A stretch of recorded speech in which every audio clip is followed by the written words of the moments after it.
Welcome to the latest episode of the People Will Talk podcast. Joining me is Maria. How are you? Very well, thank you. You? I'm good, thank you so much. And special guest, Dani J. Norwell. How are you? I'm doing great, thank you. So Dani, it's a real pleasure having you on the pod today. You are a writer. You have been living in Spain for a number of years.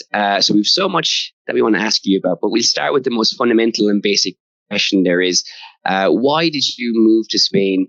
And more importantly, what keeps you here? Of course. Well, thank you first and foremost for having me here today. Speaking about Spain, I would say my first foray into living in Spain really came from studying abroad. I did a 1 semester study abroad program in Alicante as a part of my university studies. And as you can imagine, fell in love with the language and the culture and the people. So when it was time that I was graduating university and trying to figure out what I wanted to do, what made me most excited was just the idea of returning to Spain. So I pursued a program to become an English teacher, and I ended up going to the city of Granada, which I absolutely loved. I still consider it the city of my heart, but I have since met my husband here, and we decided together that although, Granada feels like my place, we do both also love being at the seaside.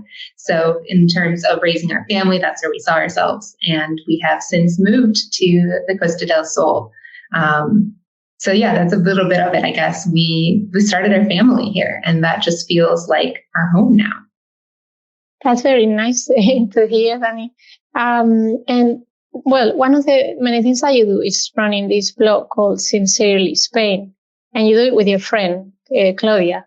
How did you start that? What prompted you to start it, and, how's it going for you?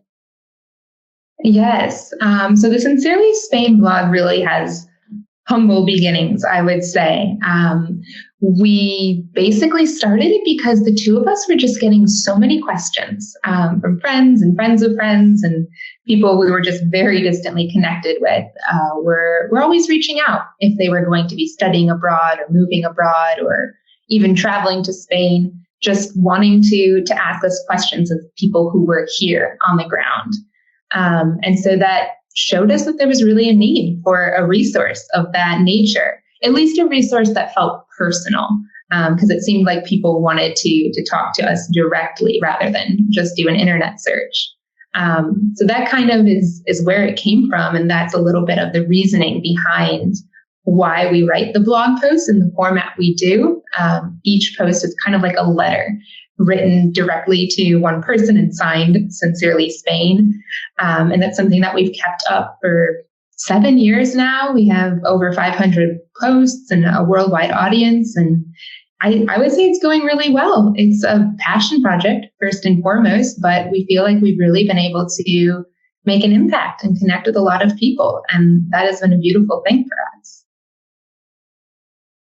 So obviously you do have a lot of people that, read it and ask you questions. And I imagine from all sorts of places. So what kind of people do you meet? And can you tell us, in your opinion, do you think it's easy for a foreigner to settle in Spain or not so much? Great question. To speak first to the type of people that we meet, I would say that it really is a wide range of people. When we first started with the blog, I think we both imagined that we'd be mainly speaking to study abroad students. That seemed like the main audience. But as time went on and we came into contact with more readers and more people who wanted to work with the one-on-one coaching that we offered, and as well as guest writers, everybody who we kind of formed a community with, we realized that there are people coming from all different countries, all different backgrounds, and many different lifestyles. Sometimes it's people doing a short-term study abroad. Sometimes it's people moving with their entire family. It is just so hard for me to give any sort of a description because I think, it's so broad. But I guess what does connect everyone is we all share this this love for exploration and this sense of curiosity about different cultures and different ways of life. And of course, there's a willingness among all of these people to live outside of their comfort zone, and to tackle the challenges that come along with doing that. So yeah, I would say that's a little bit to the people. And in terms about settling in Spain as a foreigner, I guess it depends what you mean by settle, because for a shorter term experience, like I did a study abroad program, or even just a year or two, if you wanted to teach abroad or just have a short-term work contract, something of that nature, I would say that can be pretty easy. There are a lot of groups and bits of support to help you do something like that. But if you really are looking to move to Spain long term and to feel integrated into the community and ideally become fluent in the language and feel confident when it comes to things like bureaucracy, things of that nature, I would say it can be a bit more challenging. Although, it's definitely doable if you're willing to put in the work. You said a very interesting word, Dani, in that answer. You said exploration. And I think what is interesting for us as well is that you explore Spain through your books as well, given that you are a writer. And we'll ask more about your books in a few moments. But one thing that really stands out to us is you've done an amazing job making what you do visible. That's your blog, for example, or your book. And for a lot of people, that can be a struggle. Not only finishing something like setting up a blog or writing a book, but getting it out there for reviews and for people to find. Do you have any advice for writers of blogs or books and how they can become more visible as well with their own work? Sure. So first off, I want to say thank you, because it's always wonderful to hear that you're doing a good job. So I wanted to say that first and foremost. But yeah, I had a long think about this. And for me, what it comes down to is two things. I would say those two things are really community and confidence. First and foremost, you need to kind of find your people. So when it comes to my books, I'm on social media and I'm engaging with other readers and writers. And then similarly with the blog, we also kind of chose Instagram as our main platform, somewhere where I wouldn't say necessarily felt comfortable at the beginning, but we felt comfortable learning it and kind of excited about what that process could look like. And we just looked for other accounts of other people living abroad, other people who were interested in travel, other bloggers. And so whatever your niche is, I'd just say you need to kind of put yourself out there and search for other people doing something somewhat similar, or at least people who might be interested in what you're doing, and to start to build friendships. It sounds a little bit cheesy maybe, but for me, social media has led to what feel like real friendships and a sense of community. And that was essential for me before even writing the book. I kind of made a mistake, I'll say it. The first book that I published, I was too nervous to do that at the beginning. And then this leads into the point about confidence. I didn't do all of these things before I published the book. So then it became quite difficult to promote it. Whereas with Snapshots of Spain and then my more recent book, Most Unlikely, I really felt I had this community in place, and therefore I had people to reach out to and people to ask to read and review my book. So yeah, I think you need to find some people to really support you, people who understand kind of what you're going through. And then you have to be confident in yourself, and just get comfortable talking, like in terms of my writing, talking about your writing process, talking about your book, and talking about yourself as well. And doing all of these things as if they matter, because they do. And I think we just think, oh, nobody really cares about what I'm doing. Nobody wants to hear about this. But if you never share it, then you're never going to have the visibility. I think that's a really sound advice for everybody. And it's true, sometimes it's quite hard to gain the confidence, and yeah, you might think people are not interested, but then you find out that they actually are. So you mentioned your book, Snapshots of Spain. So it's a series of short stories, and it's quite fascinating because there are many themes in there, aren't they? And there's a story, for example, called Granddad, and it talks about bilingual households, which is a topic that we're talking about here and is very relevant to many people. Having family in other countries, aging. So was your intention there to show that, when you move to a place like Spain, which everybody finds very, like a kind of paradise, you still encounter the same issues that you would encounter anywhere else? Yes. You really hit the nail on the head with all of those themes. I would say that those were the main things I was wanting to focus on, and then we could go into any of them in particular if you'd like. But overall, I would just say that I do like to explore complexity, and just show the different sides of situations and the different sides of people. Because as you said, I think we often have an impression, and in this case, an impression of Spain being just a beautiful, idyllic paradise. And sometimes it can be, and sometimes that's what it looks like, especially on social media.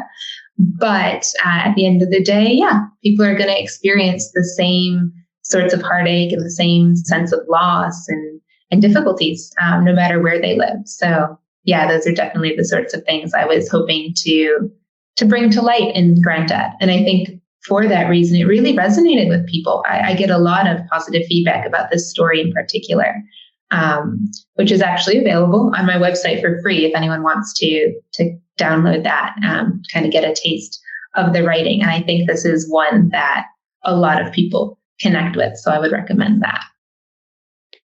We'll definitely put your links in the description as well, so people can find these wonderful stories, one of which is the short story Versions, which really jumped out at me as well. On our podcast a few months ago, we had a man called Barry who's traveled around the world, and he commented on how the fact that you meet people briefly and they're gone and in very random circumstances can create very long-lasting impressions. And I found that in your story as well, Versions, where five friends happened to meet each other while in Spain. And I guess I just wanted to ask if these fleeting encounters with people and chance meetings, in their brevity and unexpectedness, is that what you consider gives these relationships their profundity and their meaning? Yeah, that's very true. So I would say yes. And especially in that story, these five friends live in Santiago de Compostela. So I don't know if your listeners will be familiar, but it's the end point of the Camino de Santiago, which is this amazing pilgrimage that people do. So there are a lot of people coming through this town. And as you say, it's often these chance encounters and these really fleeting experiences, these really fleeting relationships, but they are impactful, I think, for that exact reason. I guess I would add with the five friends as well, they also have the power of a shared experience. They're all doing this study abroad program. And I think, I really drew from my experience with study abroad. And I would say that is it's such a transformative time, especially for me coming for the US, and I think pretty much everyone I was studying abroad with. It was our first time being so far from home. And it was our first time really outside of our comfort zone and our cultural norms. And I think, living something so new like that at the same time with other people going through the same thing, I think that can lead to some deep bonding as well. So I think there are kind of those two different elements at play in the story Versions. And there's another story called Sunset, and I think you've mentioned before, and I think that's a very valuable point, that people, really read your stories and engage with them and all that when they find something that resonates with them, that they can identify with. And obviously, we've talked to a lot of people like living in Spain, there are foreigners, and how easy or difficult it is to integrate and so on. But in that story, you also mentioned the pandemic, and it's something that affected countries worldwide. In Spain, particularly, we went into it pretty much one of the first countries. So how was all that experience for you? Oh, it was an experience. I'm sure you guys would say the same. It was, the pandemic was taken very seriously here in Spain. And at least for me, talking to friends and family in the US and the UK, I feel like it was a very real lockdown in a way that it wasn't perhaps for the people that I was talking to in other countries. So for my husband and I, we literally did not leave our 2-bedroom apartment for about 2 months. And that was a very unusual experience, hopefully something that we'll never have to live through again. But I wouldn't say that it's necessarily happened that way exactly for everyone, because we were fortunate to both be working from home and we were able to get our groceries delivered. So we didn't really have any need or excuse to leave our house, because really those were the few things that you could leave for. It was an unusual time. And I guess I would say that I really went through the gamut of emotions. And I think that comes through in Sunset. I certainly had my protagonist exploring kind of all of these different feelings that I was going through as well, because it just felt like a bit of a roller coaster, and not really knowing when it would end and what it would feel like, what the world would feel like when we kind of came out of that. And of the many stories in your book, all have interesting things contained within them. We'll talk about one more in the time that we have today, which is the story Edu, which is a fascinating story because it's written in Spanish. And I guess I'm just curious, for you as a non-native Spanish speaker, what were the challenges in writing and conceptualizing a story in another language? I'm sure exciting, but also by turns overwhelming at points as well, no? Yes, definitely.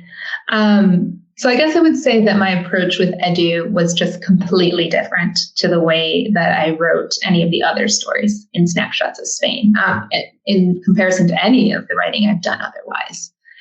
Because it was not my native language, I knew that I was going to need to work with somebody very closely to make sure that, I was proud of what I was going to publish. So I was working with a Spanish teacher at the time, and we kind of just set up that, a couple times a week we were going to meet and go through my short story. And it was very intensive. We really looked at things at the micro level. So with Edu, I would say that I was writing only 2 or 3 paragraphs at a time. And then I was meeting with her and we were going through every single word, every single line, to ensure that first off, it was grammatically correct and it made sense, but then actually looking at, the nuances and the stylistic choices. So first off, it was definitely just a different approach. And I didn't do very many overall edits because so much was looked at really specifically as I went. So that changed the way that the story developed. But then in terms of other challenges, I would say it comes down to the things, and I know you've had some translators on before and they did talk to this as well. There are just so many more words in Spanish. It was often difficult for me to figure out what do I want to say here, because this is the word I would say in English. And then my teacher would be like, well, here's 7 other words that might make sense for you in Spanish. And let's talk through like the nuance of each one. So that was tricky for me. But I will say that I did write it from the beginning in Spanish. I never had any drafting or anything in English, because I think that would have just complicated things even more. So I was always trying to begin it with my thoughts in Spanish, but it was very, very helpful to have her to kind of guide me and to confirm that what I was writing really went along with what I wanted to say. But yeah, then there was also just the nitty gritty of, how dialogue is formatted in Spanish is different, as are the mechanics of punctuation. I feel like, the sentences are written in different ways than I would have written them in English. So there's a lot of that, as well as just like trying to have a sense of style and to have my own voice in Spanish was quite different than doing it in English. And yeah, I think there was just more to consider. Like one thing that came to mind was the past subjunctive and how there are these different forms in Spanish. I think I ended up using the more literary, like say form, like fuese, when I was narrating. But then when I had people speaking, I wanted to use the more standard and familiar ra form. And so things like that, I just never thought about before. I usually use Spanish for speaking. So it was a very new experience, but as you said, challenging, but also very exciting. You're a brave person taking on the subjunctive. It's a grammatical structure that gives me nightmares. But Dani J. Norwell, sincerely Spain, and also a writer extraordinaire. It's been fascinating listening to you, and I hope the people listening follow you, and I'm sure if they do, they'll benefit immensely from writing to learning about Spain in a different way. And thank you so much for being here today. Thank you. It's been an absolute pleasure. Thank you, Dani.